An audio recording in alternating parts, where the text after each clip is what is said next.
Hey, welcome, and hi. Bob Saget's Here For You is the name of the podcast. That's my name, and the rest of it is words.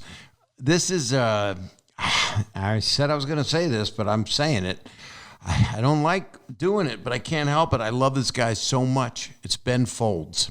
We are friends, but I was just lucky enough to literally fan out on him and took my young daughters to go see one of his shows at a theater in LA called the El Rey, and I'd never seen anyone like it. I'd never seen a performer do what he could do, open up a piano, put the microphone inside, pluck the strings inside the baby grand, leave the mic in there, put it on a sampler, have it echoing for 5 minutes, assemble a drum set that they would bring to him, drum by drum, kit piece by kit piece, cymbals, and then do a drum solo for 15 minutes, all the while the bass note is reverbing through the piano. And then they disassemble the drum set. He goes back and continues the song. He is an epic writer, singer, performer. You'll know so much of his music. Please do yourself a favor. If you're not familiar with Ben Folds' music, you're in for such happiness because there's nobody like him. And he's funny, he's smart, and he's just so positive and really important to music and important to have that kind of energy in our world. So you know what to do with this podcast. You put it up your ass. No, see, that's not nice because I don't want you to do that. How can you put a podcast up your ass? If it's on an iPhone, you want it on an MP3 player because that would fit. Anyway, you rate, review, you subscribe, and pretend I didn't say that. And you can leave comments if they're nice. If they're not, I'll take a note. Hell yeah, I'll take a note. Anyway, this is my friend. I say that a lot because I'm lucky. I got some friends. And he's so talented. He's so amazing. So please, welcome as I admit into the Zoom room, Ben Folds.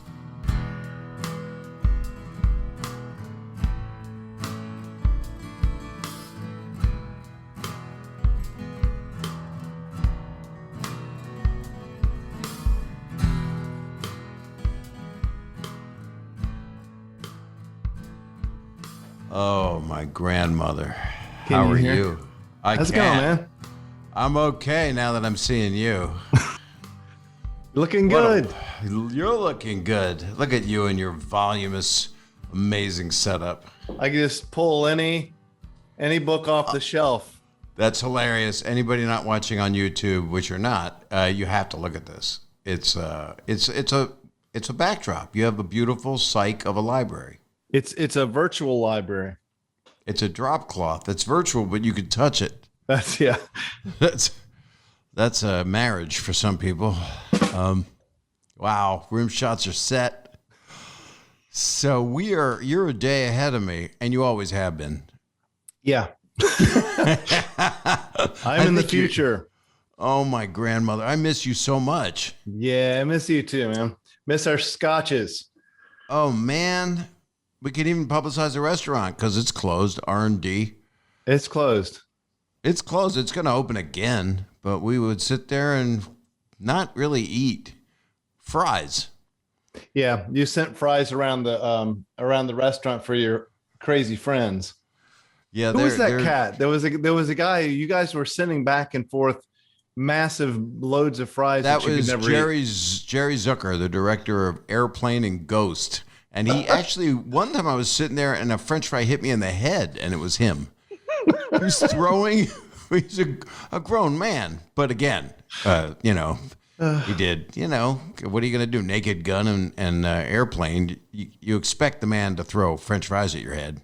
And I just think it's amazing that people can go to that age and still be children, like in a good way. That's so great. That's what I know you're going to be. That's what I am. I mean, and people I meet are like that, I hate name dropping. I've been doing it all the time, but I can't help it. So, well, it's where you work. It's your job. It's my job, but I overdo it. It's like saying, hey, I know him or her, I'm somebody. I haven't been canceled yet. I think it's fine. They'd probably drop your name too.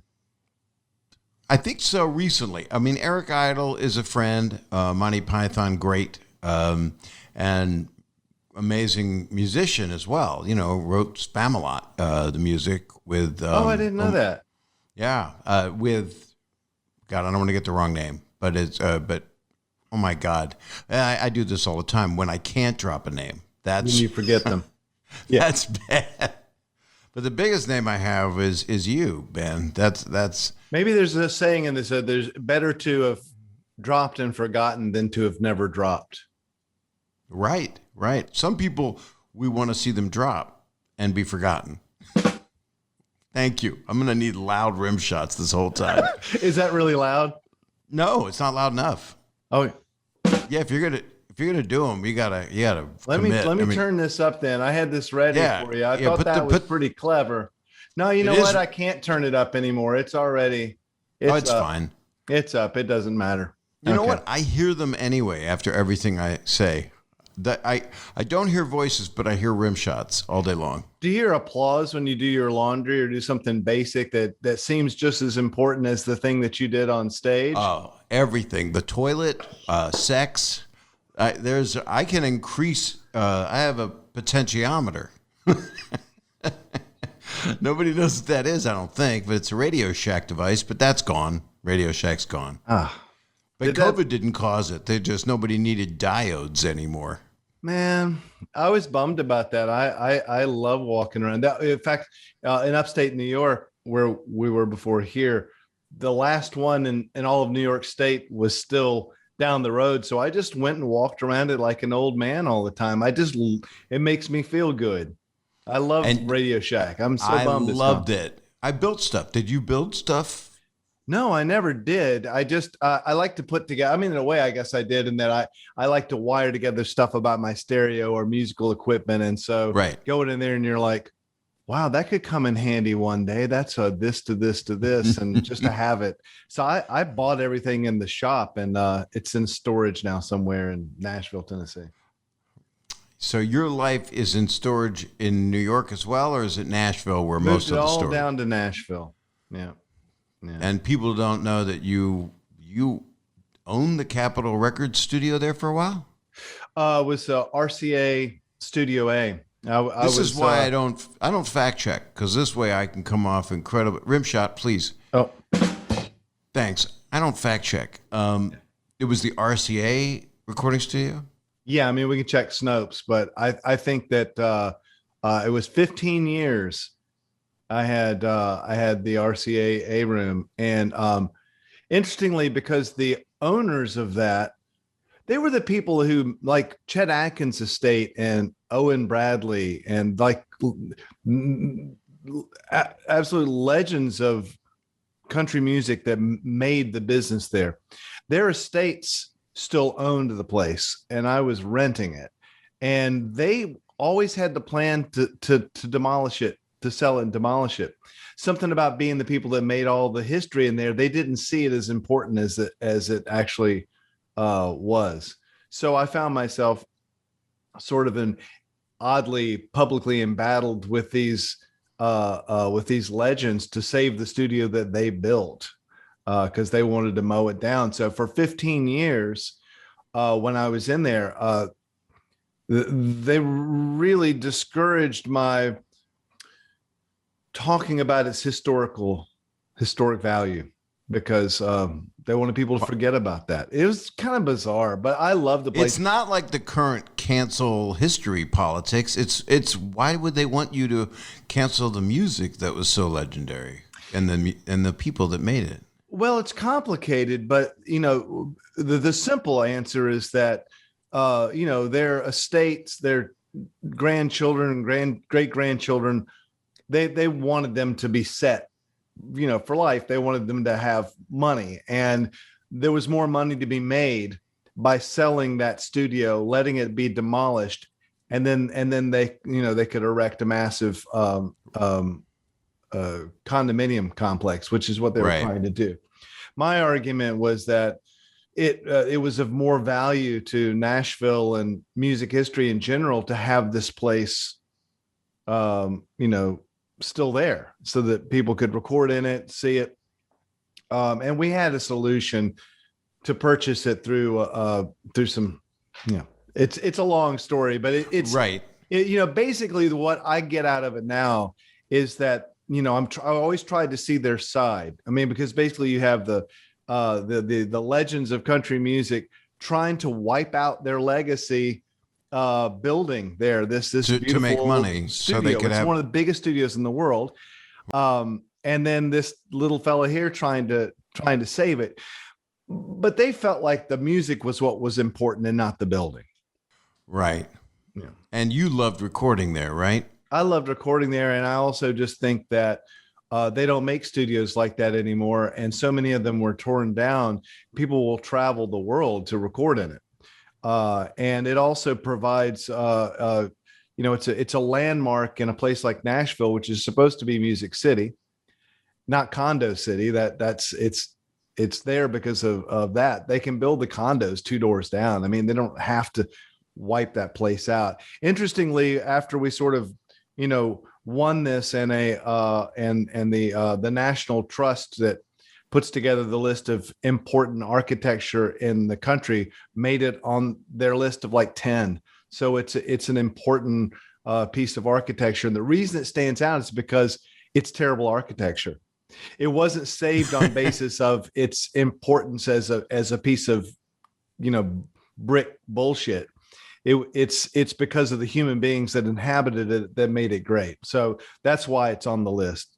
Anyway, I had that for a long time. Now I've just got. Does it still exist? Does it exist still? Yes, it does. And there's a famous producer owns it now, and they still make loads of records from there. Every year the place is racked up its Grammys in country music, and it's still more importantly, it's sort of a flagship for that neighborhood, which is called Music Row, so that the rest of Music Row has kind of a capital, as it were. So I mean, I'm proud that it's still there. And you saved it, Ben. You saved it with a lot of other people. Yeah, that was. Yeah, but I mean, there's many things I love about you, and one is you're very handsome. Your heart is huge. I mean, you should see a doctor. It's oversized. Thank you. And the other thing is you're a crusader for justice, just in your nature. And so you kind of are, and it happens when you perform sometimes, there's a rebellious nature to you that, of course, I was incredibly drawn to the moment I first heard your music, and then I fanned out and hid behind a speaker with my daughters to meet you at the El Rey. Yeah, I remember that very clearly.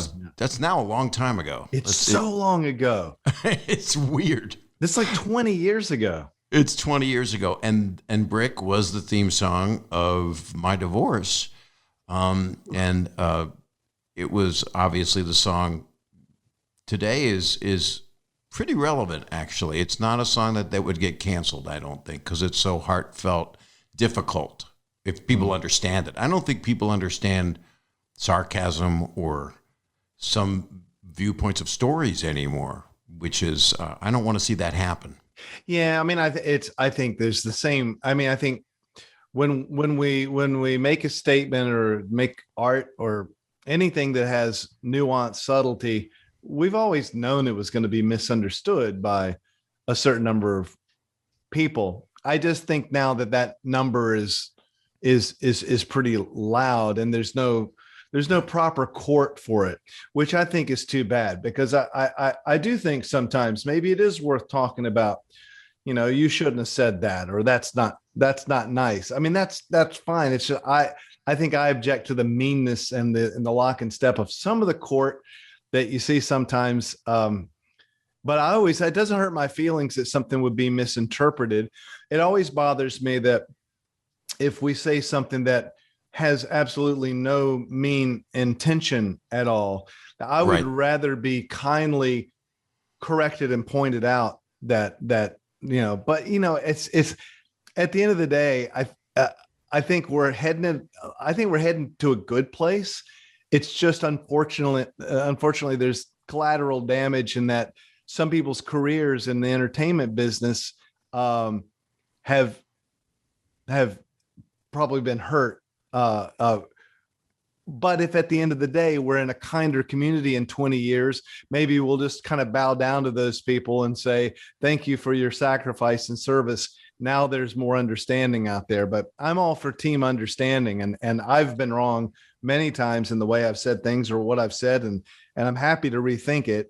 I just wish there were a court, like a real nice place with grownups to sit in and talk about it and say, you do realize that was a joke, and they could say, you do realize that hurts people, and you're like, oh, I guess it's not as funny as I thought it was. Okay, well, let's just move on. I don't know.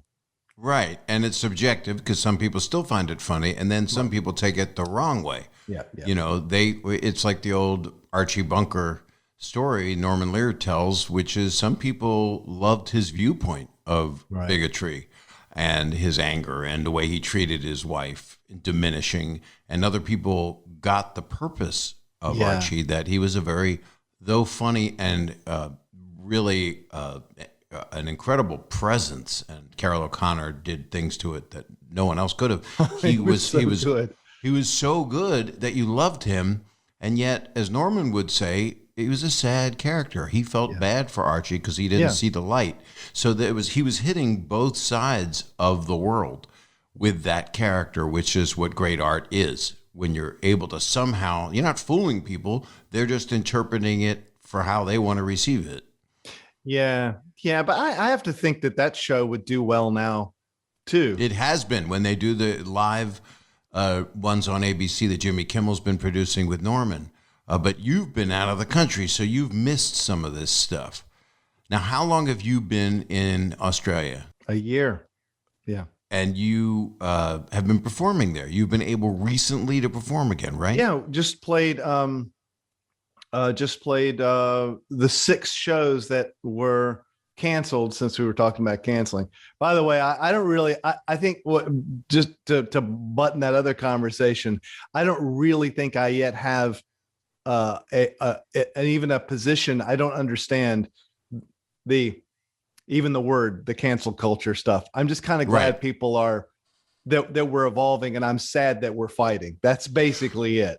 I'm exactly the same. Go ahead. Yeah. I just want to say that because I think sometimes like it can come off as if I can put us both in the same generation, our generation can come off as if we're being really grumpy, like we don't want to be held accountable for being mean or it's just the opposite. It's the opposite. Yeah, I feel it's the opposite. Most people I know that are, especially comedians, are some of the most empathetic, honest, almost to the point of being insane, like radically honest people. I'll second that. Yeah. And I think you and I share that, as do comedians and do many musicians that see many levels, and artists in general that are able to see it, and many great human beings.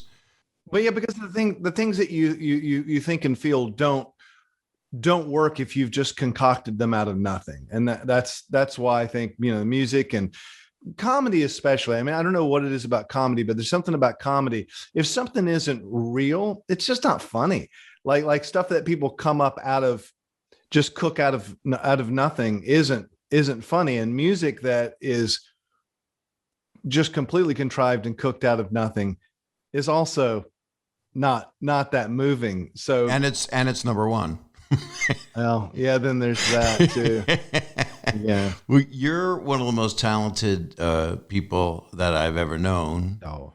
And I'm so honored to have you as a friend. But you've written music that there are songs that you've written that have a whole story in them. It's an entire life in one song.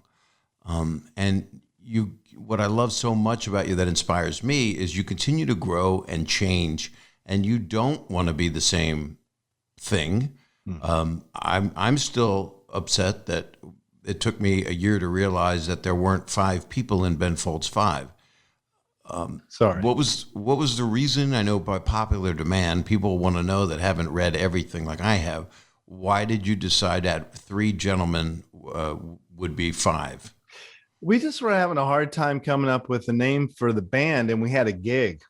And I remember mowing the lawn. I mean, we kind of tried to come up with all these different names, but the problem was is that I had been kind of doing it solo, really low key. I mean, but I've been doing it solo, playing my songs out by myself on the piano for a couple of years. The band got together. We've been together for a month, and we didn't have a name. And we were trying to come up with a name that's like makes it a band. But at that time, we'd not been together for very long. And so I don't know. The names that were just bullshit names weren't really sticking. I was mowing the lawn, and I was thinking about the Dave Clark Five, and I was thinking, wouldn't it be kind of funny if you claimed to be five, but you were only three? Isn't that funny? It wasn't funny, but I thought it is. Funny. No, it is. Honest to God, it is.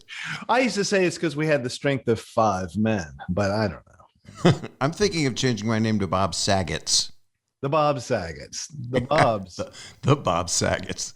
I'm twins. No one knew it. There's a Sklar brothers.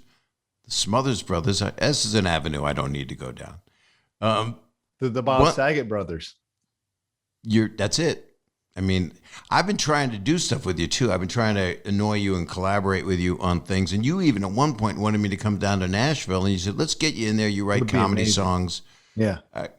And then I go to have lunch with you 13 years ago, something. And I'm saying, I want to do a Broadway show with a couple of your songs. And I know that if I can be on Broadway and sing The Luckiest and Mr. Jones, and they're in the same play, and you're like, well, I don't know if I want to use my original songs. If I'm going to do Broadway, I want it to be whatever. And then as we're getting into the discussion, my mother calls and tells me that she's dying, which she didn't for another decade. But she cock-blocked our conversation. But what I loved about that, and it's one of the things I just laugh every time I think about this. And I guess it's your gig, or it's the way you think or something, but it's so funny to me. You're talking to your mother, and it was, it's pretty heavy. I mean, your mother's calling. She's like, when your mother calls and says she's dying, and you have to sort out whether or not she is, and then you have to take care of her, because she took care of you her whole life. It's your turn to take care of her. And it's serious business. That's eating subjective. Up your entire lunch. And at the end of it, and it was took a long time, it's like, and you're talking her down from the ledge. Okay, Mom, I got to go. I'm serious. I got to go. You're not dying. And then you hung up, said, wrong number. I forgot. I get a lot of random calls from people, from mothers in peril. That's so good. Well, I don't know. We've had some, as friends, we've had some real special nights at my house at Thanksgiving. That was crazy, right? And our kids together. And it's just, and then the artistry that comes out of you. I mean, if anybody hasn't seen you live, it's because it's COVID. But if anyone in this future, you also have a podcast that starts right now, actually, and it's Lightning Bugs, which is really interesting. And it's Lightning Bugs with Ben Folds. So Lightning Bugs is also it's a theme. It's a theme from your work, right? Yeah, I mean, that's it was a metaphor in my book just about creativity. It's a dream I had when I was a kid that stuck with me. And lightning bugs I was like 2 or 3 years old. Lightning bugs were in the backyard lighting up, and there was a bunch of other kids, and they couldn't see them, but I could see them in my dream because I was cool, because it's my dream. And if I pointed out the lightning bugs, then the other kids could see them and they were happy. And I started to I guess at some point in my life, I realized that was the way I see art in general. Everyone who's an artist sees something that is a flicker. It lights up and you see it. It's your job to chase that, even if it doesn't seem that sexy, because I think about those kids in the dream. Maybe some of the kids were seeing, cars or their parents or stars or something. They should focus on that and illuminate that for everyone, because life goes by and we're all kind of in blinders. And what an artist, I think, sometimes does is just make something interesting of the thing that you missed. And then you're like, oh, of course that was there. That was there the whole time. Even simple themes like something like Beethoven's da da da da, so simple. 2 notes repeated 3 or 4 times like that, the simplest thing in the world, and he brings something to it because he noticed that. And then he also went dun dun dun dun. You know, the repeating it, and then he drops a couple notes. I mean, that's not just OCD. No, but it is pretty severe OCD at some point. It sure is. I mean, the attention paid to those, well, it's actually just 2 notes, but the repeating of them it's just called, compositional development. And he, it's like Lil Wayne said, this is how you build the beat. Basically, Beethoven built the beat with that in the most incredible way. It just keeps going, keeps going, keeps going. But he made something interesting and insisted something he saw apparently walking through the woods, or something he heard when he could still hear. And I guess my point with the lightning bugs is that if someone sees, shapes or spaces where there are, where there needs to be architecture, and they see architecture, or they see dead people, or whatever they see, or they see jokes, or they see something absurd and something that happened that everyone thought was normal, and then to point that absurdity out as a comedian is something that maybe we all missed. And I think that that's why lightning bugs is. And so the podcast itself is just about creativity. And I just, my first, we have some in the can, but we haven't released them yet. My first one was I'm going to be on, which I'm very excited. Oh yeah. About. Yeah, no, I've definitely got to talk to you. My first one, but I'm mostly, it's not artist. I mean, like my first one was a primatologist, and he wrote a book about the human evolution and how creativity, allowed us to survive and to flourish. So it's just about the value of creativity and ideas. Did everything begin with like 2001, just an animal bone on a rock? I think it's like, it was a dude in a garden, and he was lonely, and it was an apple, and they took a rib or something like that. So, yeah, it was a couple thousand years ago. So he hit the apple with his rib. Yeah. Yeah. And then a woman just walked. I think she just walked over. I think it's metaphoric. She walked over and went, "Why did you take your rib out? I'm right here." That's a lot of effort. I think she had the power all along. Yeah, I think so too. And so that's how the universe started, which is what we confirmed with the primatologist. So that's the kind of show it is. That sounds fast. And the book is The Truth About Lightning Bugs. Yeah. It's what did I call it? Something like that. It's weird when you make things. It's the truth, right? It's The Truth About Lightning Bugs, right? Oh, I don't think so. Let's Google what you've done. Well, I was prepared, but then I went throw it out and talk to your friend. Right. No, I'm No, don't be embarrassed. I want to retitle my book, A Dream About Lightning Bugs. A Dream About Dirty Daddy. A Dream About Dirty Daddy. I had the wrong recording studio as well, so that's pretty sad. This is a great book, A Dream About Lightning Bugs. I loved it because, and I have to ask you, you've collaborated with a lot of people. Yeah. Not as many as you. No, you have. You really have. I mean, you've done albums with Burt Bacharach, William Shatner, Nick Hornby wrote lyrics.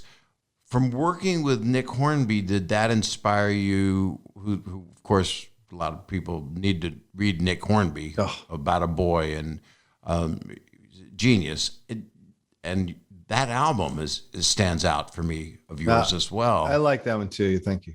Did he inspire you to write the book? Did he give you thoughts about it? No, he is churning out so many books and scripts. I don't even know if he talks to people anymore. I mean, he just goes around the corner to his office and he writes. I sent him a note and said, I'm working on a book. Just wanted to let you know.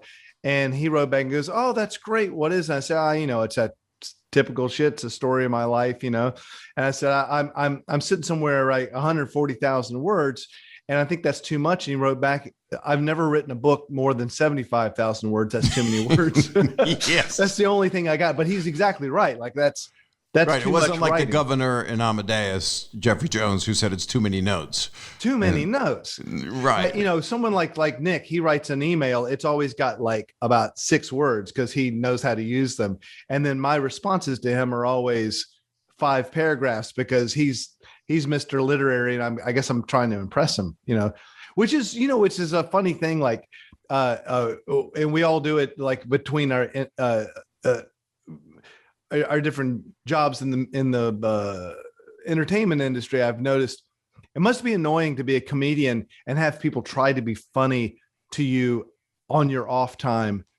Like I've seen comedians before, just in social places, especially like at Sarah's roof party, where Right. you'll get a comedian cornered by someone and they're just like giving them all these little one-liners, and it just looks painful to me. It's almost like if someone came up to me and started singing in my face. Is that a thing, or am I just perceiving it? Well, no, you're not wrong. You're not wrong at all. But it's Sarah Silverman's roof party. It's did I give too much information? She's very good about this. First thing, I miss it. We can't do it. And the other thing is she does vet everybody, so it's not a lot of people that are tap dancing. That's true. So most of the conversations with comedians are pretty serious, and if you have people there like Cory Booker and people that you can talk about things with, and try to, a lot of it's how do we move the needle forward, or just silly talk, but not really. It's pretty intent conversation, and that's what Gary Shandling about boxing. He was into boxing. But Gary and I have a fascinating history, and I think he had a fascinating history with everyone. Yeah. Yeah, and if you saw Judd's documentary about him, it was it was one of the albatrosses of my life. But every time we would see each other, he made more of an effort than he would make with most people, and I made a supreme effort to reach back because I had love for him, and always did. And at the very end, near just a year before he passed, we truly connected just talking about our penises. So, thank you. That's a rim job shot. Oh man, that deserves the whole keyboard. By the way, speaking of the whole, we're going to take a quick break. It's probably going to be Manscaped or something. I don't know what, but that would be appropriate, or a mattress, or a therapist, because those are my sponsors. We're going to take a quick one. We'll be right back.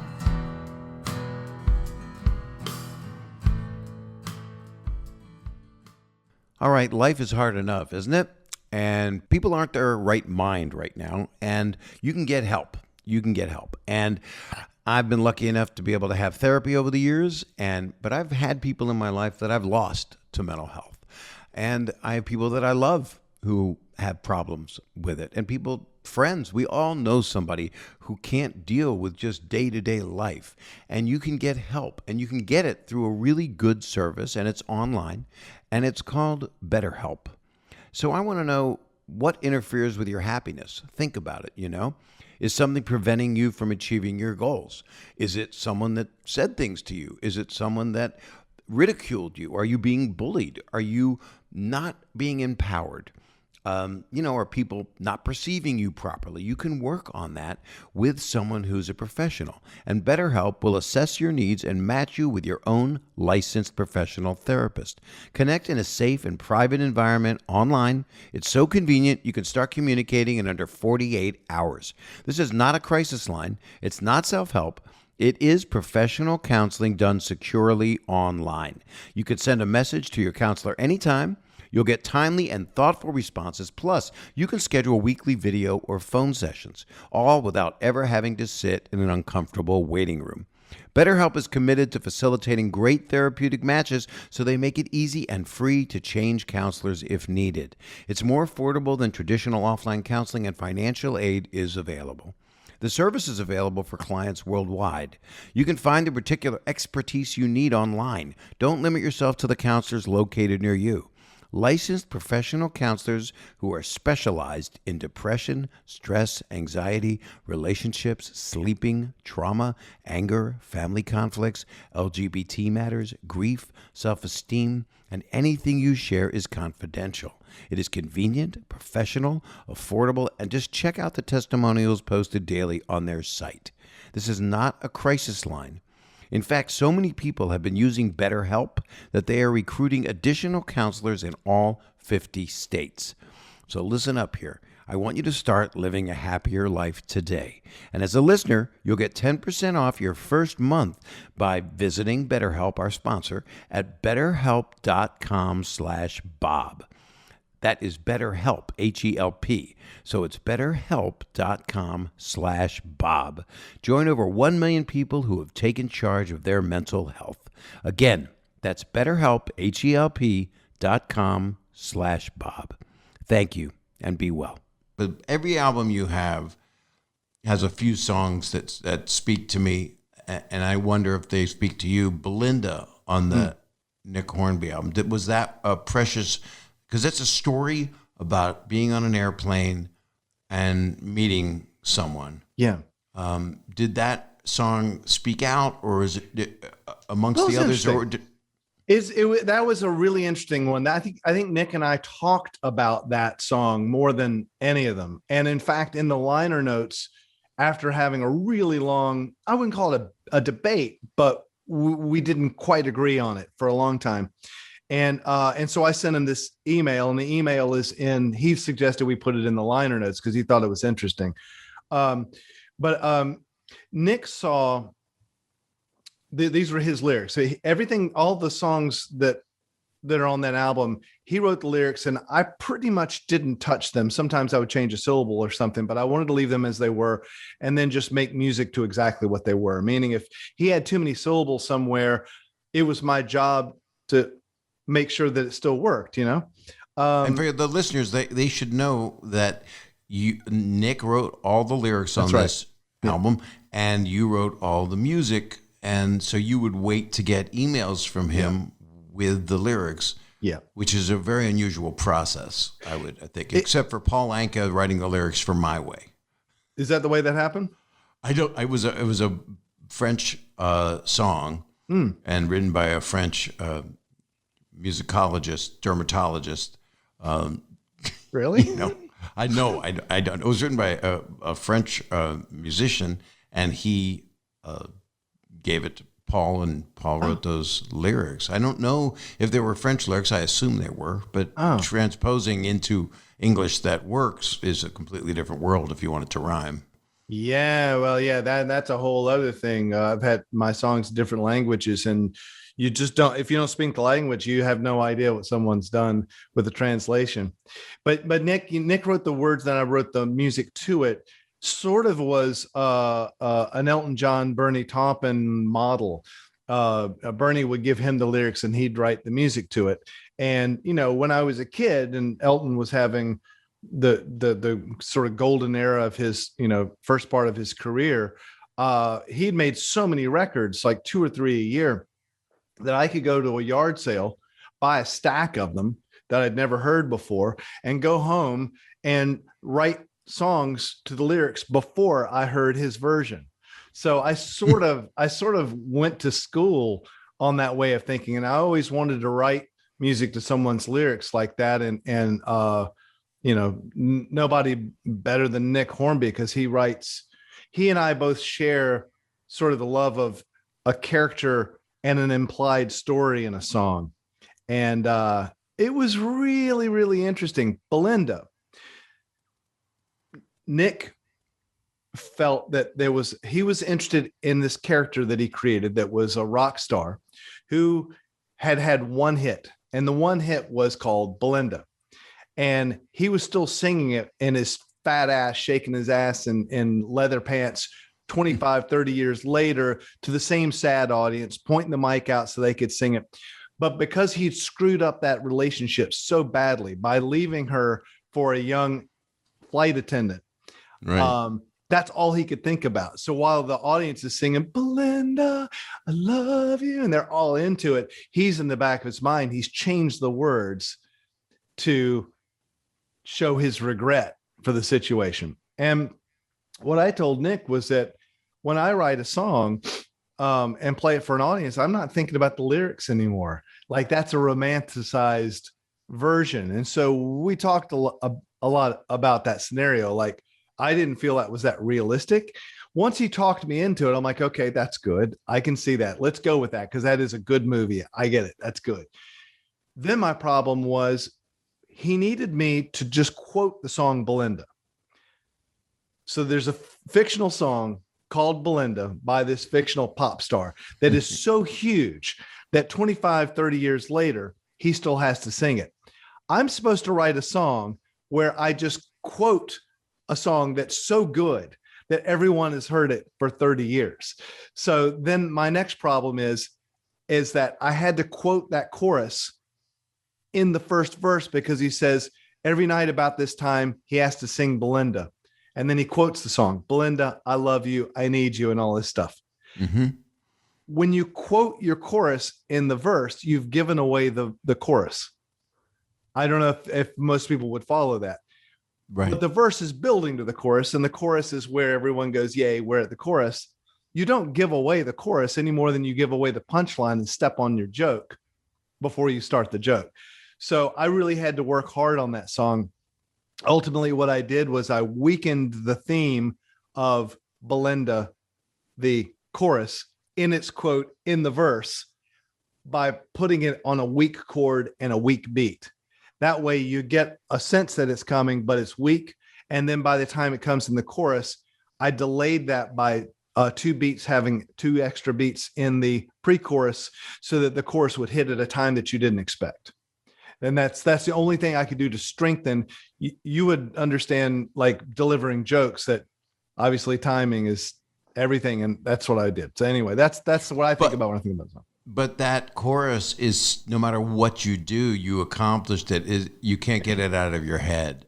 So, she gave me complimentary champagne. That's such a great line.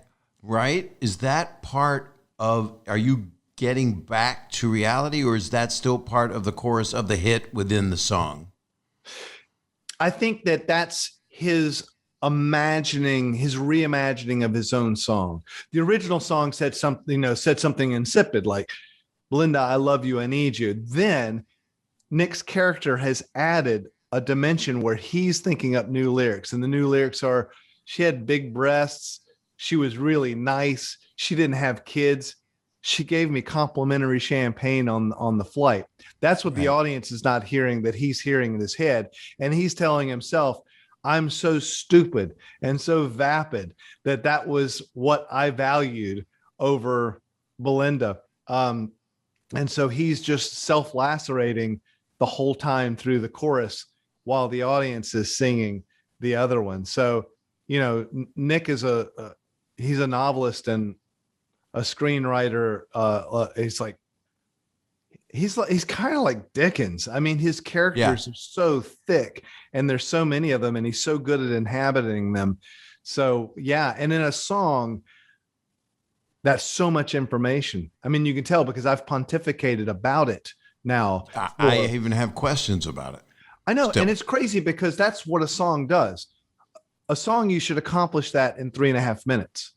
The interview about the song then ends up having to be 20 minutes because if the song has done its job, it's difficult to unpack all the parts of it. And Nick wrote those lyrics, and he's the master, and I aspire to write lyrics the way that Nick writes books. And we both sort of started at the same time and crossed paths early on and didn't even know it. I feel like he's sort of my literary soul brother. I definitely look up to him, big brother. Right. The other thing is, you would think about today, I hope, and I do think people will understand levels of what sarcasm is, what character is, because I think we're losing that right now. People are taking things at face value. When he says she had big breasts, people would go, "Oh my God, that's a Me Too moment. How could he say that?" But they have no understanding that that's the rock star's character. Yeah, that's how he looks at people, and that is holding up a mirror to a guy who's majorly flawed and chauvinistic or whatever. But people, I mean, Randy Newman, with a lot of his music, and he's, I think, a genius, would be canceled with some of his stuff because they're in character from a racist point of view. And it's sad that we're losing levels because I think we're missing something. And I don't think it's just IQ points. I think it's that people have lost trust, I think. Yeah. And, I mean, I may be naive, but I kind of see the champagne glass as half full on this. Me too. And Me too. That's why I love you so much. What? It's in everything. Oh no. Hashtag champagne glass half full. Champagne supernova. How can brothers hate each other? Anyway, so it happens. It's old as the Bible. I think, the way I feel about that, like with that line about the breast. Yes, there are always going to be some people that misinterpret. I don't jump so quickly to really take on board even the word cancel, because if someone doesn't want to listen to that because that makes them feel bad, they don't have to. Right. And I don't think if Nick and I wrote the song right now and it came out and people had a big problem with that line, it would be all over social media and I could just choose not to read it. I'm still here. I can still write songs. People will still understand it out there. And I think the most important thing is just to try to keep, for me, is to not, because it's really easy to get really offended, first of all, when people don't understand what you meant. Because that's the main problem here. That's what's happening. It hurts. It hurts to write something and for people to see it as the opposite of what you meant. And like with Randy Newman, there are songs that Randy Newman wrote where he assumed characters so well. And people back in the day, I mean, even something like ridiculous, like Short People, was people were upset about it then. That's right. But it's about bigotry. It's not a wink at the audience. It's saying this is how insane racism is. That I'm going to sing a song putting down little people and how much I don't like them. Is it's funny and it's meant to be. People don't know what satire is as much. Bill Maher was just talking about this the other night, and it's really something, and it isn't generational. It's just another level that people need to acquire. But we're in so much pain through COVID and through politics. I mean, McCarthyism really tried to and did successfully cancel people's lives and their work. And many of them were great people and amazing artists like Dalton Trumbo, people that were beyond brilliant. And it was political. It was all about a communist scare. And as it turned out, evil did not win out. It did by destroying some lives. That's the tragedy, that people had to have some lives destroyed. Yeah. But it didn't because, as we've seen, it can't happen again. What? Wait a minute. I just didn't. Oh, no. I disproved my point. Okay. So now I could talk to you for years. And we do have, when we are able to see each other, we could go on. Epic bullshit sessions. It's awesome. Everyone should have them. Everyone. I think so, yeah. And not just howling at the moon going, let's get fucked up. Yeah. Although I think we've said that, or I have. Well, we didn't just talk about it. We did it. We did. Yeah. But I had a big rock in mine and you just went with the straight stuff because you're a man. You taught me the joy of chilled tequila though. Yeah. Yeah. That's good. That stuck.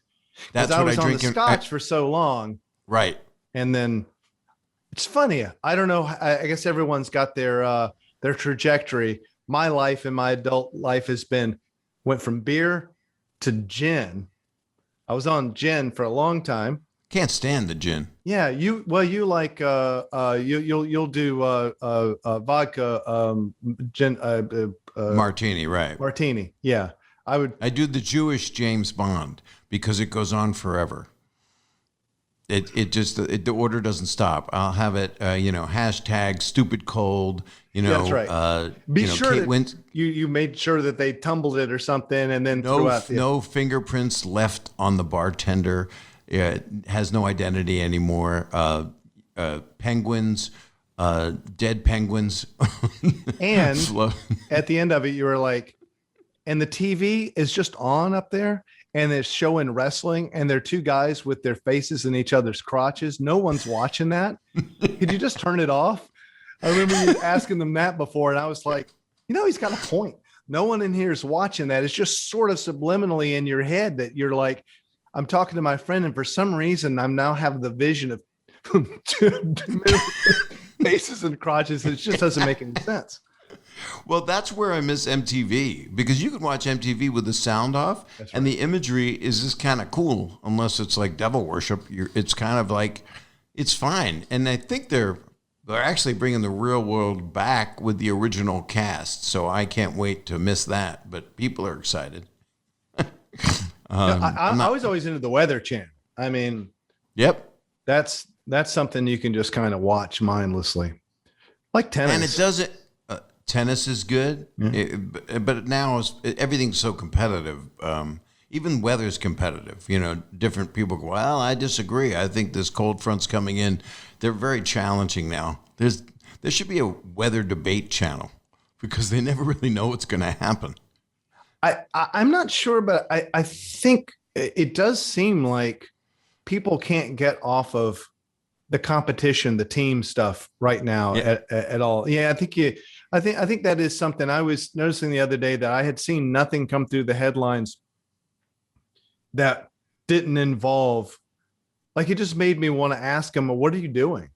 I mean, because it was politicians, and like, everyone beats up on politicians. I spent a lot of time in DC, or I did, like with my gig as artistic advisor at the Kennedy Center, and I'm always interested in how many brilliant people are in DC, and then how much of that brilliance does not make it to people's general awareness, and all you see is team so-and-so slammed team so-and-so, and you just kind of want to go, but what did you do today? Like not the slamming. I don't want to know about that. I kind of like to know. It's all anger. It's all WWE mentality, and that's what caused all this disruptness. That's not a word, but it's just disruptiveness. It's just really not what it should be. And then unity, that's where sarcasm comes back. Yeah, unity, right. That's right.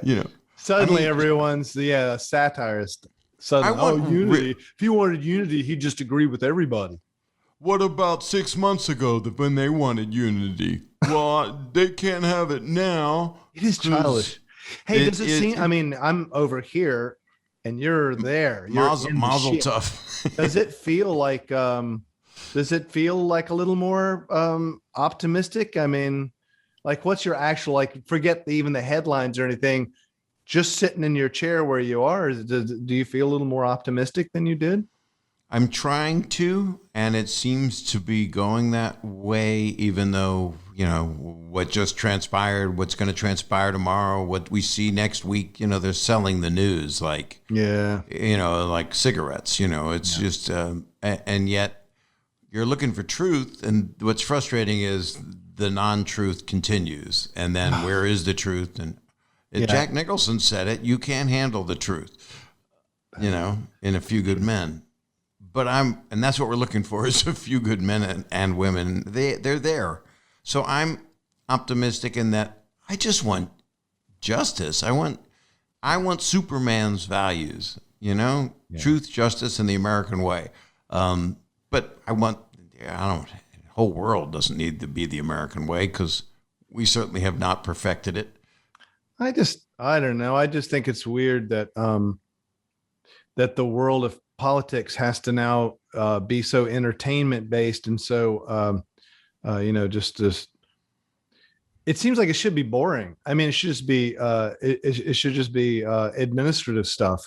There's a real art to that, to like getting people in a row and achieving a thing, and that's what I think is inspiring to see, that maybe there's a little bit more of that when we vote for someone as into office. The last consideration seems to be each time, how boring is this person? Because that's awesome. And how much administrative muscle do they have to actually create what they say, think about managing people. Like if you're in this is the thing, like if as entertainers, we're in business. You and I are actually small businessmen. Well, we're not, right? You're not a small man, but we're small. Well, you haven't seen me fully.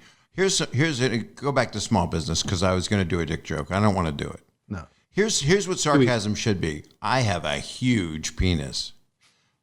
That's this clean sarcasm. Now you don't know what the size is, but I've raised an eyebrow.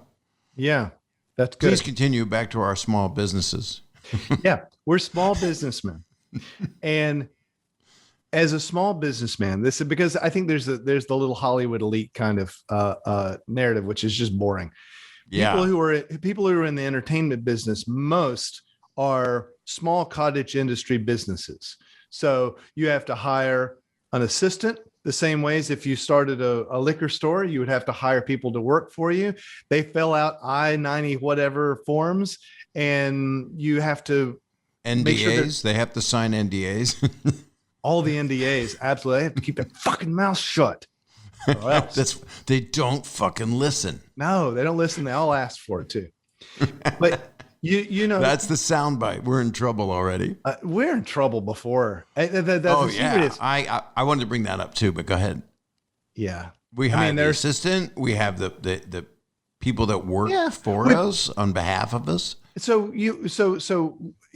really, if you're in the entertainment business, especially if you're a rock musician, you started off in a van. You had to pay the van off. If there's not enough gas to put in the van, you don't get to the gig. So it's not like daddy gave you a bunch of money to start a bunch of gold hotels with. You didn't get that at all if you're in the music business, and you have to learn how to kind of manage and administrate people. So to me, although I know that in front of the camera or in the audience that you're projecting a entertainment, a glamorous thing, and that's fine. But behind it, what we're often really proud of is that we made it all work. You know, that you've got good people working for you and that you've got them lined up the right way and you do right by them. When COVID happened, all kinds of bands and musicians. I know one guy, he's a big country musician, will go unnamed, had a studio. That's sad. He has no name. He must be hurting. Doesn't have a name. Oh my God. I know. He was never named. It was like that kind of pre-Elizabethan thing where the proletariat didn't even name their kids because they knew they would get eaten by hogs, and the hogs were let out into the city at 5 o'clock every day to clean up the shit because people poured shit out of windows, and then the hogs came through to eat the shit. And if the kids it's are happening still again. It's happening because that's a Hollywood conspiracy theory, what you just said. It's true. It all happened that way. And that's exactly explains everything. It's like seeing the news backwards. What were we talking about? It doesn't even matter. I'd like to see the news backwards. Well, no, I want to see it move forward. We're talking about small businesses and how you treat people. And I was going to add, it trickles down from the top. That's when you are a good person, and basically business is difficult. Things have to be done sometimes that you don't like doing. Yeah.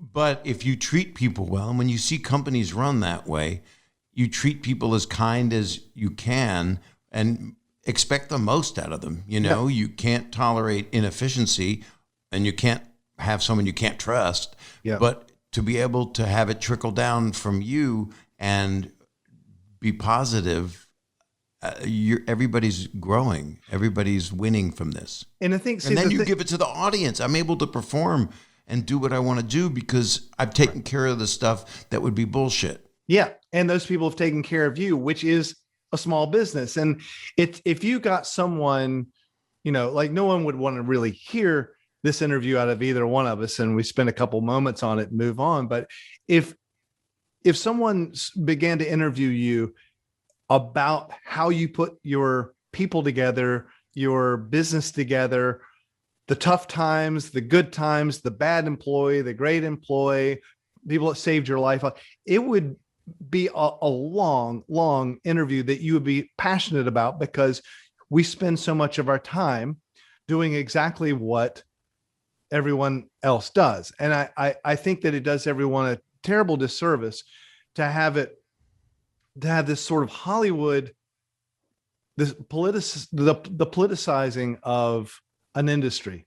and to say, you know, the Hollywood elites, because I know that in middle America, because we both grew up in that essentially. I mean, you're more of an East Coaster than I am, but the way we grew up. I was in Norfolk, Virginia, and you were in Charlotte. North Carolina. Yeah. Right. North Carolina. I always think of you as Philadelphia, though. And well, I was Philly. Most of it was Philly. And your father was a butcher. He started as a butcher, and he killed many people. And then he went on. He can't say that. And then he went on to be a one of the heads of meat for Food Fair Pantry Pride supermarket. So Amazing. He was a large head of meat, and we moved a lot, like a Navy brat. And you moved quite a bit, right? Yeah, we both moved a lot. That explains our attention span. I'm sorry? Explains our. No, see, this is what's you're just so my God. Let me. You mind if I shift gears? No, shift all over. All right. Okay, we're going to Palm Springs. This is okay. There are songs of yours that people know and love, and they all ask for them. And there was a time where I went to see you, and you wouldn't do Brick, and I didn't care. You know, it's because that happens a lot with artists. Yeah. Where then the Luckiest is a song, and it's in which Julia Roberts movie is that in? Oh, I love that you don't know. Was it Richard Curtis that put it in the Richard Curtis film? Movie About Time. Oh, it was About Time. Yeah, it wasn't written for About Time. Richard took it after the fact. It was written for an Amy Heckerling movie. And it got cut out of the movie. And that was an assignment, writing it for the Amy Heckerling movie? Yeah, and it was a really beautiful scene, and I hated that they cut it out of the movie. I think she made great movies, and Clueless and Fast Times at Ridgemont High. Those are iconic, awesome movies. And the movie was called Loser. And at the very end, there was a scene where the two nerd losers hooked up, nerd boy, nerd girl, and they had this long, awkward, really cool kissing scene that was too long, which was great. And it was completely in one shot, and it was awkward as fuck. And I really, really loved it. And they said, right. They said, can you make this musical somehow? They wanted a way to make it work, and they needed music for that. So I watched the scene over and over again, and even like the accelerandas and the retards, the ups and downs are all based on the way the camera. I want to clarify that retards is a musical term. Yes, please do. It means there's no other word, the definition. Though. No, it's delaying something. Is that correct? Delaying a note, or is it sustaining it? I think it's a review for my first record. I think I saw that a lot at the time. That was the 90s. People used words like accelerando then. There was more use of my grandmother. Italian. My reviews are so painful. It's rough on a Sunday morning to open the paper and see how you've ruined television by having people get hit in the nuts, you know? We got to stay away from that stuff. Right. So The Luckiest to me is one of the most beautiful pieces of music I've ever heard. Thank you. And it's about your son, right? Well, Luckiest was for I've been wrong with every question I've asked you. I've been wrong, by the way. Oh no! You're so familiar with my music. That's the problem. Is I'm familiar with you, so it kind of all. Yeah, you mix them together. I think you've already written the medley for the musical, and so like it's what I used to call transition damage when I used to play in pit bands, because I could never get the songs detangled. Like I played in one band where we had to memorize about a phone book's worth of medley, which was all the songs for all 50 states. Like there was songs for all the states, and I was playing bass in this, and I can't hear one of those states without then hearing the transition to the other. And I think you do that with my music. The song that I wrote for my son was Still Fighting It. And oh God. Yeah, that's that song. And I'm so ignorant because I have the recall of a I don't know, a gnat But I would always say, "Good morning, son." That was what, like a grandparent would say to you. Play "Good Morning, Son." Yeah, that's right. No, it's called "Still Fighting It, Dad." Have you ever seen the Peter Sellers being interviewed? What was the guy's name? He was so great. It was an old. It was on an old English television show, like David Dick Cavett Frost? quality show. David Frost? No, but it was earlier. Richard Pryor? No, it wasn't Richard Pryor. Although we spent a whole night talking about Richard Pryor one time at R&D. Anyway, the point is he was telling this. He tells this joke. I'll send you the YouTube clip.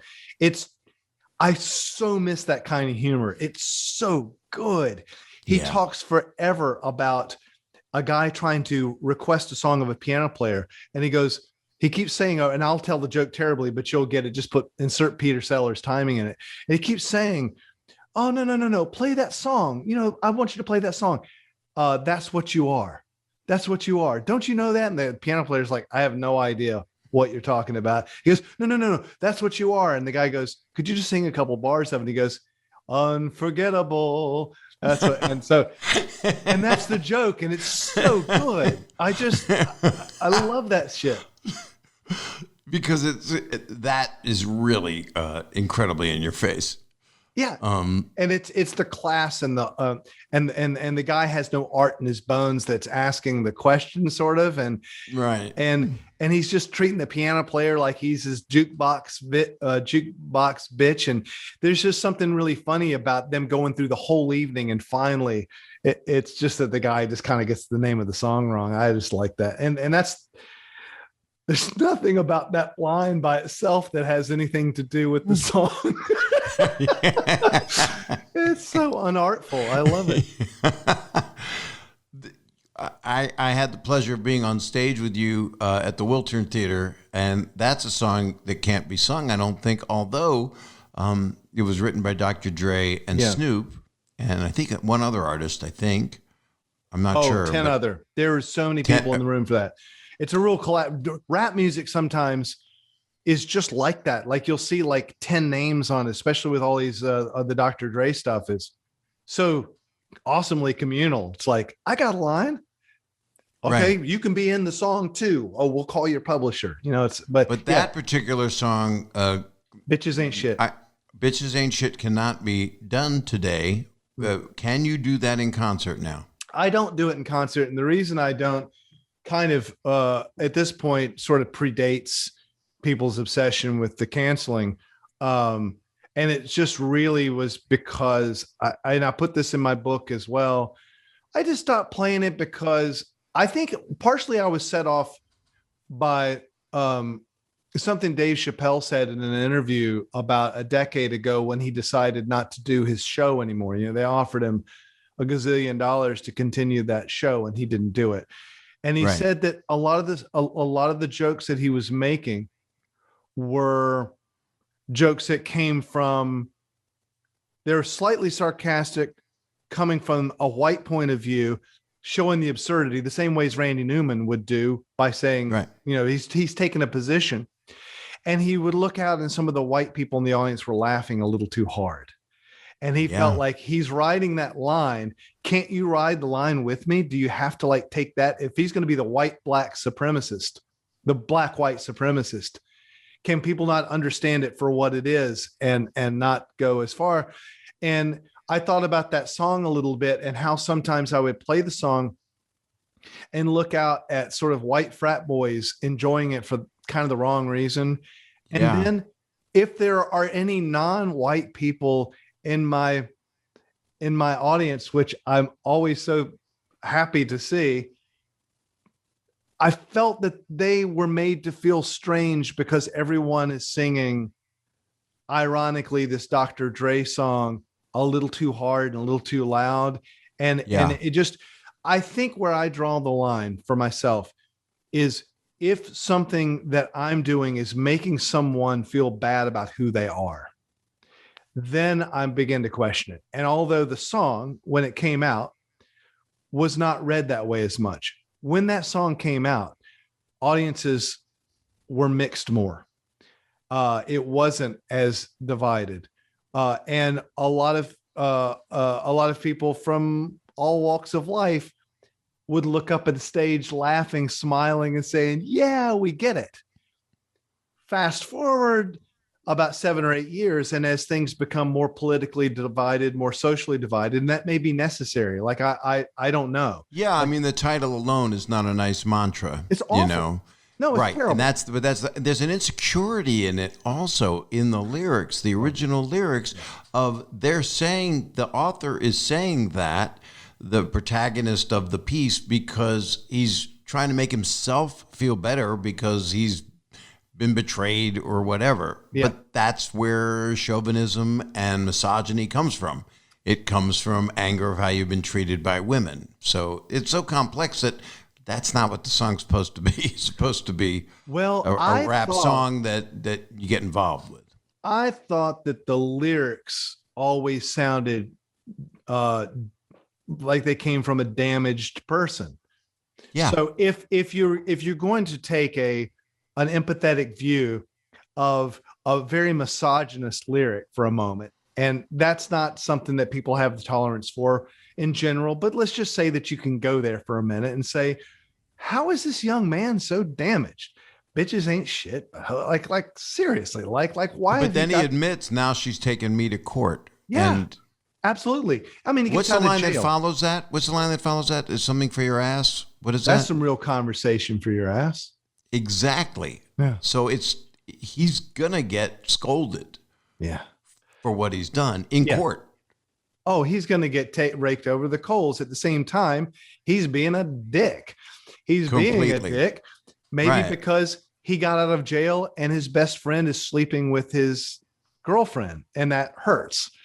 And maybe that happened because he's a dick to begin with and ended up in jail. And maybe that's because, I mean, I think untangling it, to me, even though the song is written as a joke, you can see it as a painful song. That's the only reason I did it. The reason I did it is because I wanted to make sad music to the sad side of the song and have fun with it at the same time and be absurd. And I don't regret a minute of it, but I don't think it's right to play in this environment, and not because I'll get chastised for it, but because increasingly I saw a minority of people in my audience feel really strange with a lot of white people ironically singing the N-word and saying bitches, all that stuff.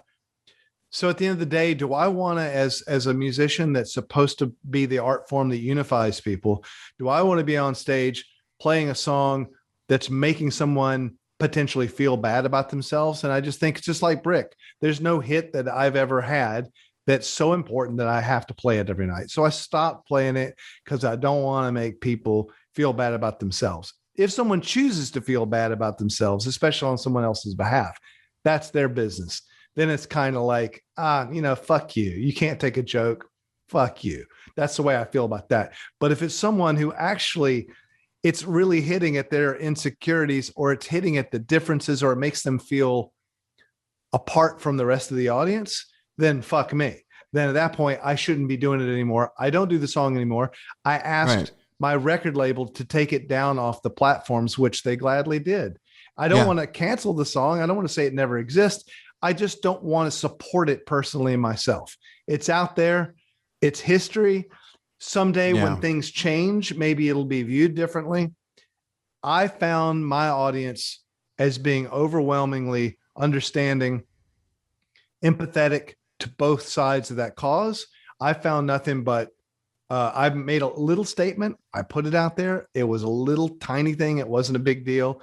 And I found my audience mostly said, we had a good time with the song and we totally understand what you're saying, that if it makes people feel bad, we'll go to another party. There's something else to do. And it's absolutely fine. I did a song and I played it for the last time at the Leicester Square Theatre in London. And I loved the show so much, but I played this one song and it was coming from, it wasn't meaning harm, but it was a transgender song, and it wasn't meant to make fun of. It was meant that I was embracing this person. And it just, because I brought it up, they were ahead of the curve in London than us here in America, where, the empathy for people that are transgender was not where it is now. It's all been a battle. It's a battle to be who you are. Yeah. And it was on a special I did. I never played it again. A critic said that Bob was great, except why did he do this? The place went south, but then he gained them back. And I wrote to the critic and thanked them because I learned something. It's unfortunate that it's, but it's not TV. It's not, because in the TV special I did, there's love behind the performance. There's love for that person. Yeah.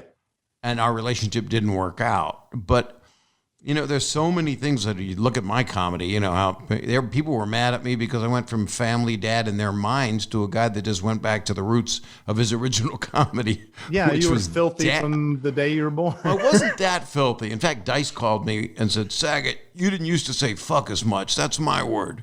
I went, well, that's okay, my word. The royalties on fuck are huge. Listen, it's about, to me, like and what you do is very humanity. It's just really empathetic stuff. When you see you doing your stand-up or whatever you do, I feel like you're including everyone in the room, meaning anyone in the room, doesn't matter who you are, might get poked a little fun of. That's humane, because that's inclusive. If you left someone out, that might be a problem. And I remember you telling me a story, and I won't get it exactly right, but the point of the story is that someone was led to the stage while you were on stage, and you were going to roast them, as was the routine. And when they arrived, you could see that this person was, I don't know, maybe they could have been Down syndrome, or there was something up. And and you had a quick decision to make. Either you go, hey, this is off limits, in which case he may be thinking, or she may, whoever this was, may be thinking, why don't I get to play the game too? Like, am I not like everybody else? Yeah. Or you could roast them.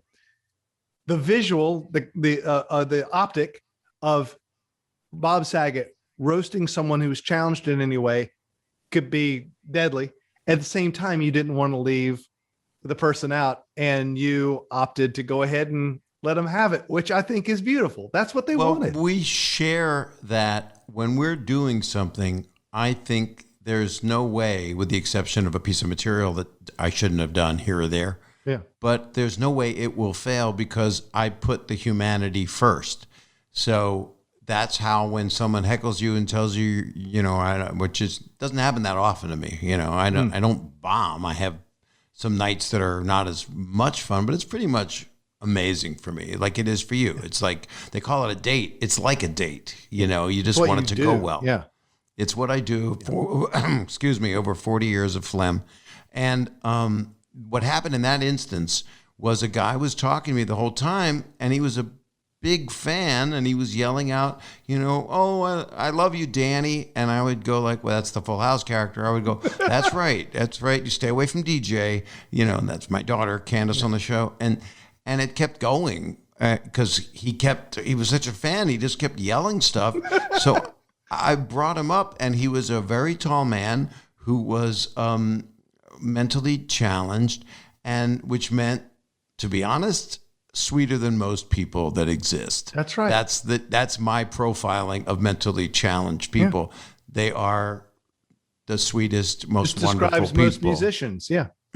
And me, and some comedians. And well, I mean, I think there's some, there's something that wouldn't work for you in the real world. If you'd taken the mantle from your father and you went into meat, you might not have.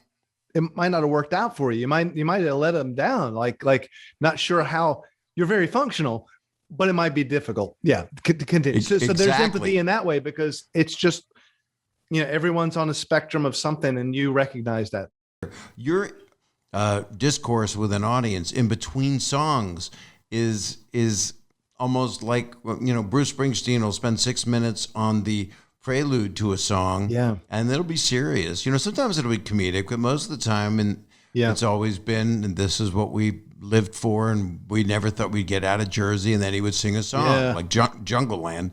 But you are so yourself. It's such a gift, and you share everything of yourself with the audience. And then there was something you did, and I want to talk about it because it doesn't exist anymore, which was ChatRoulette. Oh yeah. The question I have is, for people might not know what it is. So it was a site you could go to where you would roll through whoever you would come upon. I don't like to say that. Random video chatting with strangers. Right. And you did it on stage. You put your laptop on the piano. You wore a hoodie so they couldn't recognize you. You had it on the big screen. Yeah. And you would, one of your great talents is improvisational ad-libbing music, making up a song, changing it with each chat roulette. Would you just explain what your joy of it was? Yeah, it was interesting because, you know, I mean, that was in an era, I guess that was around 2007 or 8, maybe a little later. And, you know, the internet was all of a sudden, there were all these ideas. There was an idea a week and a platform. And this was some Russian kid and his dad put this together. They thought, oh, this will be cool if we connect random strangers with through the internet and just let them talk. And it's like I was saying, like, what could possibly go wrong? And I guess they had a lot more optimistic view of humanity than some of us realists would about it. Like, that just sounds like a terrible idea. But friends of mine were calling me and telling me they saw me on ChatRoulette. And I didn't even know what ChatRoulette was. So I signed on, and there was this kid, and this is where the hoodie comes from.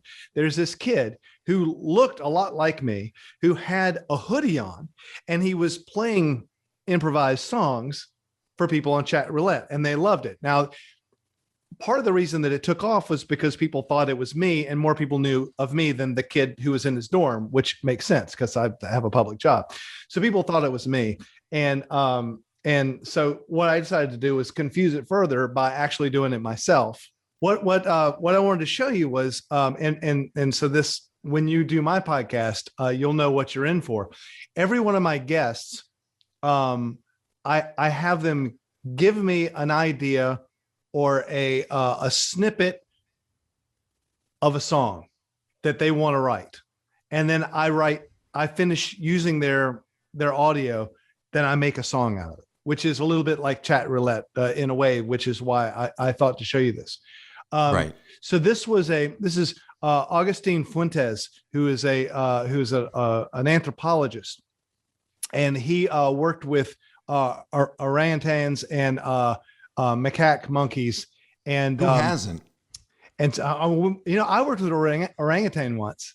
And we talked about that, which is why he brought this up. Okay. Yes. So he gave me this. Let's see if you can hear this.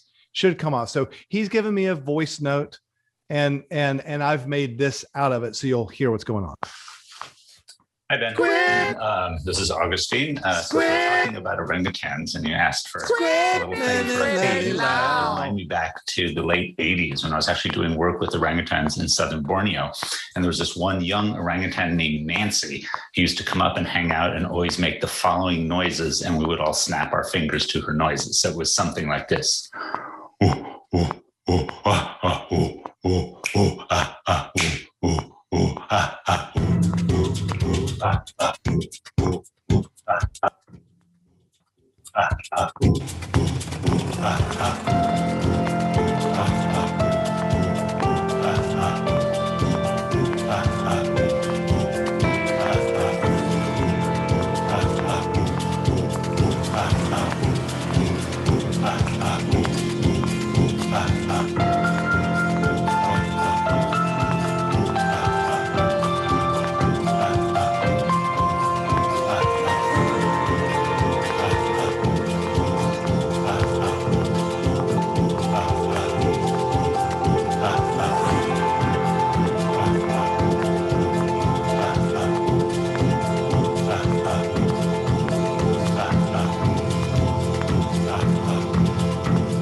can do with that, but she was pretty amazing and pretty musical, and she did it for fun.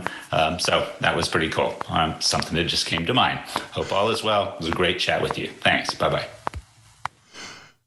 That's it so made it shorter. That is so great. Thanks. It's fun, and they're all very, very different. I had a music therapist on the other day, and turns out she's a big heavy metal fan. She puts on this Kiss T-shirt and sits at the drum set on her telephone and played this rock beat. And so I got to make this ridiculous rock song for her. So having fun with it. I can't wait. That's the same root as. Yeah, I can't wait till you do whatever I say. I hope I don't just say my penis over and over. Well, that'll be the song. And I have to live in that stuff too, I'm gonna clean it up for that. I'm not doing that.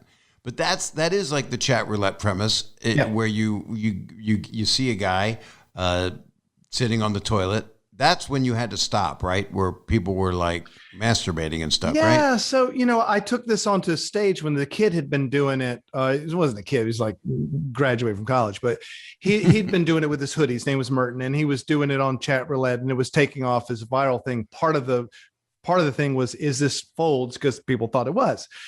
So I did it at shows. I did it at 3 shows for a total of 15 minutes.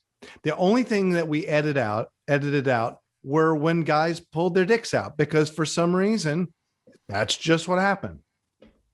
And they wanted thousands of people to see it, and the idea of it being on a big screen is what they dream of.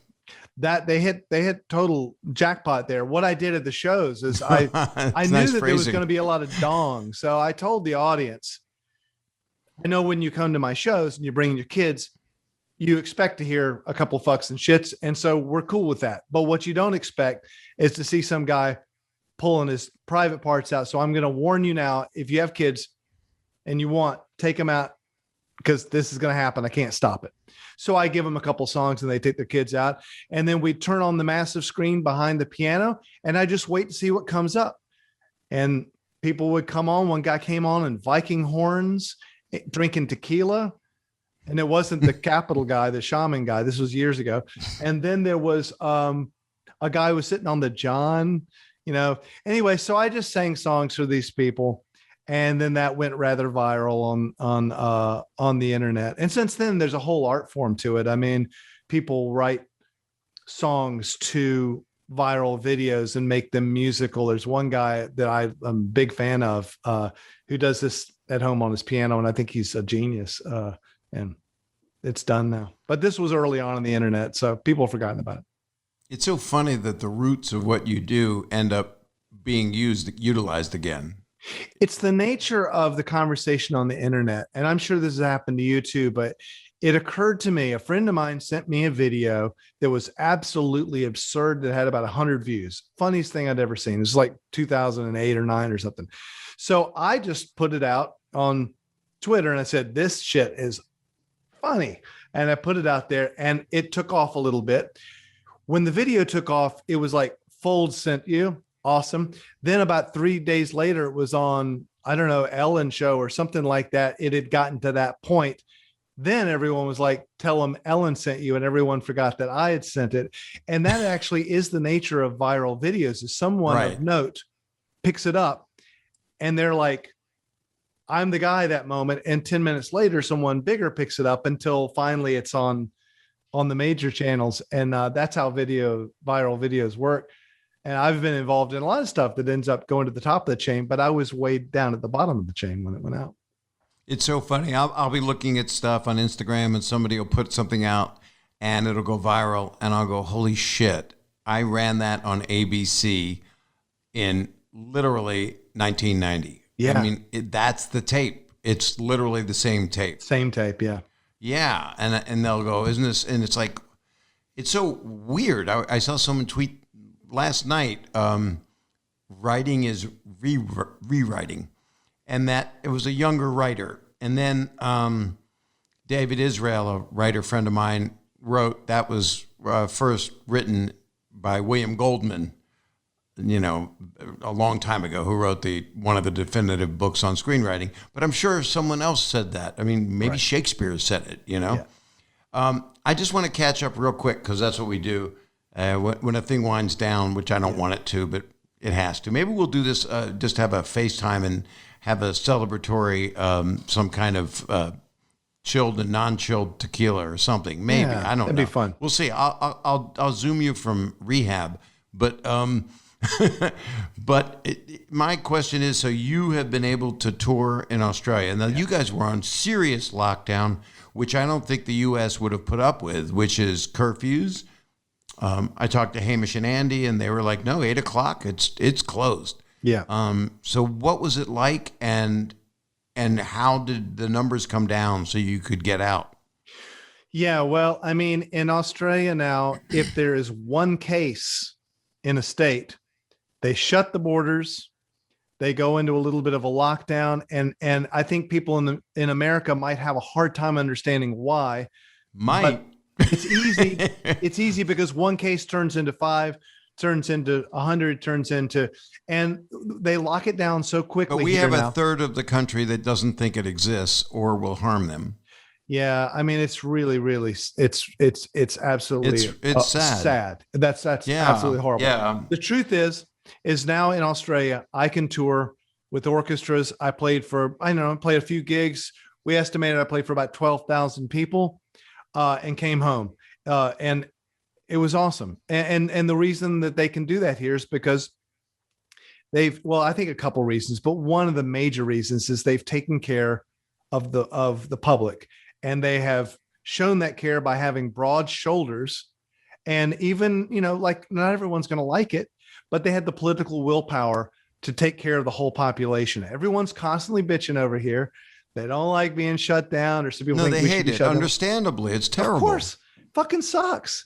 Yeah. But we can go out and do the things, like that we want to do with the way that everyone that wants to be free back in the States, that are like, man, free, we got our rights. Well, yeah, if you do the work. That's just unfortunately the truth. People don't want to, and there's an entitlement, and there are people that don't believe in science, and it's sad. Yeah. And sometimes science is wrong because they don't know what they're dealing with, because we never had this before. Science is always a work in progress. Never pretended to know everything. Science is ready to be corrected, and when it's corrected, it changes and moves on. It's experiments, baseline. Yeah. Theories that are. I mean, I think people get the idea that science thinks it knows everything. No, it doesn't. Of course no, and that's why people are afraid of a vaccine, because it's not been out. It's been tested for a year and a half, or whatever. I'm taking that shit as soon as I can get I'm taking it fucking, I'm in. So did you play these gigs in half capacity? Were you able to be full? They were different. Did people wear masks? It was all different because the environment is constantly changing. And same here. I think that is one of the great, buried in all the theater of politics was a release that the Biden administration put out immediately about COVID. And one of the things they said was the approach to COVID should be a knob, not a switch. And the point being is you turn it up in this area, you turn it up in that area, but it's not like on or off where everyone goes into lockdown or not. So it's a moving target. That's exactly what it was here. One show was half capacity because that was the restrictions that night, but the very next night they let that go because the numbers had come down, and so we had a full house the next night. Please don't I say played that.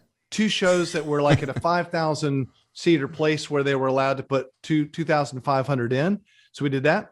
I played a couple places that were jam packed full because there was no risk because there was no community COVID at that moment. So they went ahead and allowed everyone in. But as soon as there's one case, or then they change it. So I got the swab up the nose, I think 7 times in 2 weeks. I was in quarantine for a total of 14 days. I did all the stuff I was supposed to. And at the end of the day, I played 6 shows. They were safe and everyone had a good time and we were free.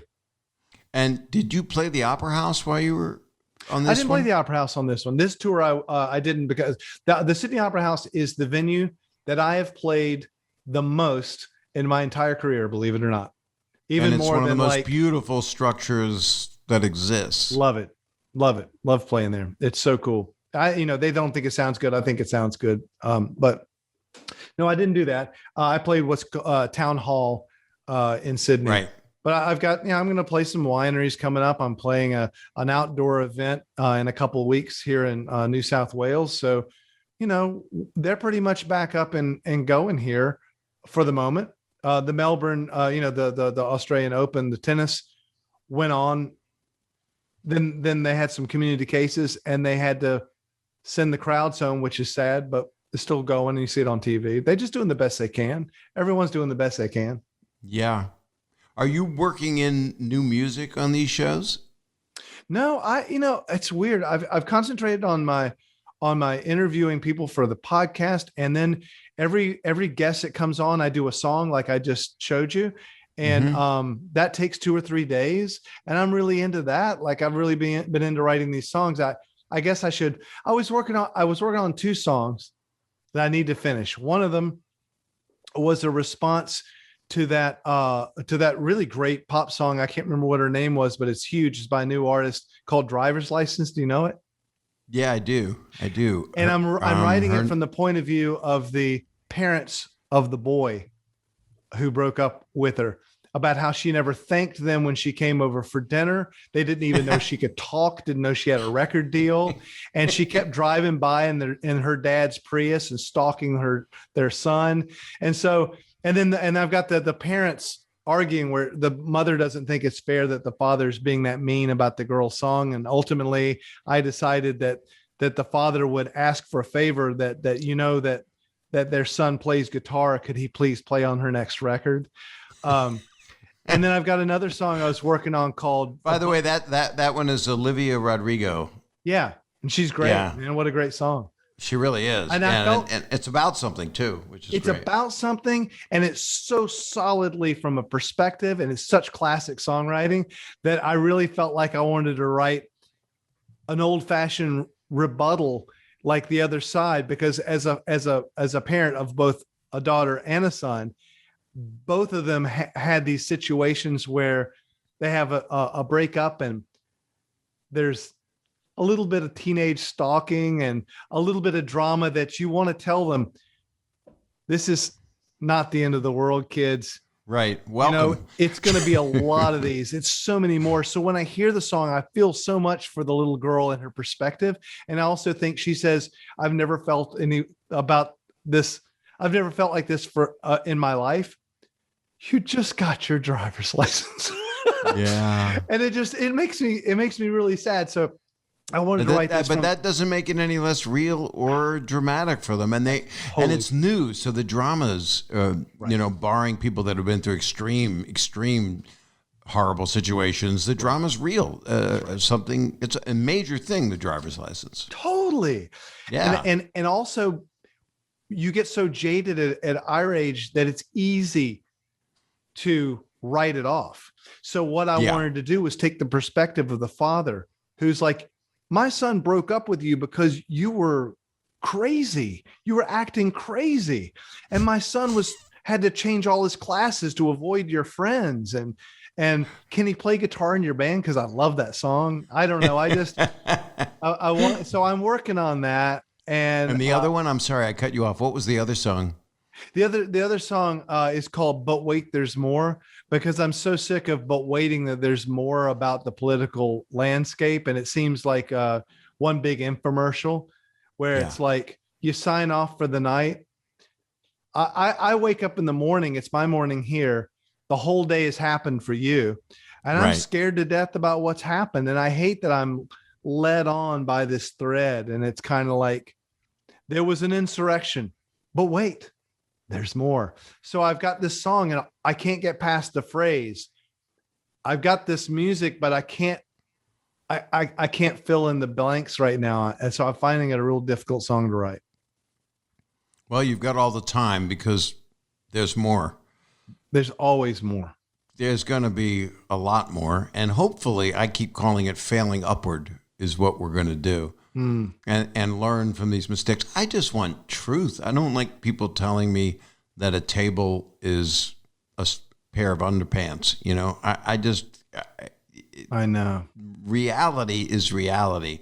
And I took particular offense at Jewish space lasers, which you want to laugh, but like you start to laugh at that. And then it's like, because it's absurd. And then you're like, actually, that shit's not funny. Like that's because people believe that shit. I thought at first it was a metaphor for Jewish eye doctors that do LASIK. I thought that's what it was, but that's where the humor comes from. But there's not. My job as a comedian. Laser surgery, bris. I'm sorry, we accidentally did your eyes, but recircumcised you. and then the old punchline would be, now you're cockeyed, would be the same punchline. That's You've from always the Aristocrats. got a menu running, don't you? Like it just scrolls. That's the truth. I mean, it could start in the morning, but the thing is, I can't wait to go out because I had a whole new hour ready to do a special that I would have done months ago had none of this happened. Yeah. And it was really about bringing everybody together just in general, not with preaching, but with just, life and human. I love people that can just give their human experience, and you can't really, it doesn't pick a side. It's just picking their truth. Well, sadly, in this era, the first business that got shut down industry was the live entertainment industry. And so, all those people, whether they're, crew, engineers, venues, everyone out of work. And that's awful. The other awful side of it is that at least getting people who don't agree together under one roof to groove to the same song or to laugh at the same joke. Right. It does help. And in this era, we can't do it. And we need that antidote, I think, at the moment. I think everyone left and right, fake and real, would agree that that's something that we could use. It'll change on a dime, and it'll be a long dime. It's a dial, as you're saying. Yeah. It's not a switch. Right. But it also will create other problems because it'll put more people out on the streets. And I don't know. I like to think that humanity's better than this, and that